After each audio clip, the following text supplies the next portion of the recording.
আজকে এমন একটি সকালের নাস্তা আপনাদের সাথে শেয়ার করব যেটি দেখলে আপনারা আসলে হতবাক হয়ে যাবেন। তো হ্যালো এভরিওয়ান, আসসালামু আলাইকুম। যেখান থেকে আমার ভিডিওটি দেখছেন আশা করি আপনারা অনেক ভালো আছেন। আলহামদুলিল্লাহ, আল্লাহর রহমতে আমি বেশ ভালো আছি। তো আজকে কিন্তু আমি সকালের নাস্তা তৈরি করব, আর এই নাস্তাটি কিন্তু আসলে আপনারা চমকে যাবেন কি দিয়ে কি নাস্তা তৈরি করলাম। তো আমি কিন্তু যেহেতু ঈদ চলে গেল, আর ঈদের মধ্যে কিন্তু প্রচুর পরিমাণে পোলাও রান্না হয়েছে, আর পোলাও কিন্তু প্রতিদিনই কম বেশি খাওয়া হয়েছে। তো খেতে খেতে আসলে যখন একদম ভালো না লাগে তখন আমি সেই পোলাওগুলা ফ্রিজে রেখে দিয়েছিলাম, ডিপ ফ্রিজে। তো তারপরে যেদিন ভালো লাগছে সেদিন সকালবেলা বের করে এটাকে যখন মানে ডিপটা ছেড়ে দিয়েছে তখন আমি চিন্তা করলাম এটা দিয়ে সকালের নাস্তা তৈরি করব। আর সাথে ছিল আগের দিনের ভাত। তো ঠান্ডা ভাত আর ঠান্ডা ঠান্ডা পোলাওয়ের মানে পোলাও ভাত দিয়ে মানে দুইটা একসাথে মিক্স করে নিয়েছি। মিক্স করে তারপরে আগের দিনের কিছু মাংস ছিল, সেই মাংসগুলোকে আমি সুন্দর করে ঝোড়া ঝোড়া করে ফেলছি। তো মাংস তো রান্না করা, তো সেই জন্য কিন্তু কোনো প্যারা লাগে নাই।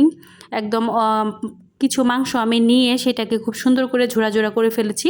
তারপরে কিন্তু এখানে মাংস একটু ঝোলও ছিল, সেটাও রেখে দিয়েছি। এদিকে কিন্তু আমি পেঁয়াজ কুচি দিয়ে দিয়েছি। পেঁয়াজ কুচিটা হালকা ব্রাউন কালার করে ভাজার পরে এখানে আমি একটি ডিম দিয়ে দিব। তো ডিমটা দেওয়ার পরে অল্প একটু লবণ দিয়ে দিলাম। লবণ দেওয়ার পরে কিন্তু এখন খুব ভালোভাবে এটা মিক্স করে নেব।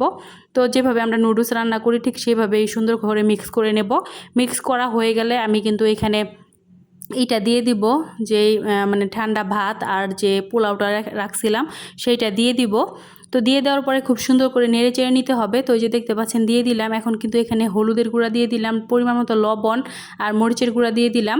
আর লাস্টের দিকে আমি কিন্তু এখানে অ্যাড করব আমার সিক্রেট একটি মশলা, আর সাথে কিন্তু দিয়ে দিলাম অল্প একটু গরুর মশলা। তো একটু গরুর মশলা ছিল যাতে করে সুন্দর একটা স্মেল বের হয়, সেই জন্য দিয়ে দিলাম।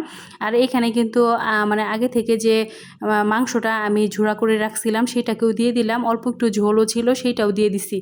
তো এইরকম আনকমন স্টাইলের খাবার আপনারা কি কখনো ট্রাই করছেন কিনা আমাকে অবশ্যই কমেন্ট করে জানাবেন। আমি কিন্তু এরকম আনকমন স্টাইলে প্রায় মাঝে মাঝেই রান্না করে থাকি, আর আমার কাছে খেতে এটা দুর্দান্ত লাগে। দেখতেই পাচ্ছেন কালারটা কত সুন্দর হয়েছে, মনে হচ্ছে খিচুড়ি রান্না করছি, আসলেও কিন্তু খিচুড়ি না, অনেকটা ফ্রাইড রাইসের মতো হয়েছে আর কি। আর এটা কিন্তু খেতে অসম্ভব মজাদার হয়েছে। আপনারা অবশ্যই বাসায় একবার হলেও ট্রাই করবেন, আশা করি আপনাদের কাছে অনেক ভালো লাগবে। তো আমার রান্নাটা কিন্তু একদমই কমপ্লিট, একদম শর্টকাট আপনাদের সাথে শেয়ার করলাম। তো সকলে ভালো থাকবেন, আল্লাহ হাফেজ।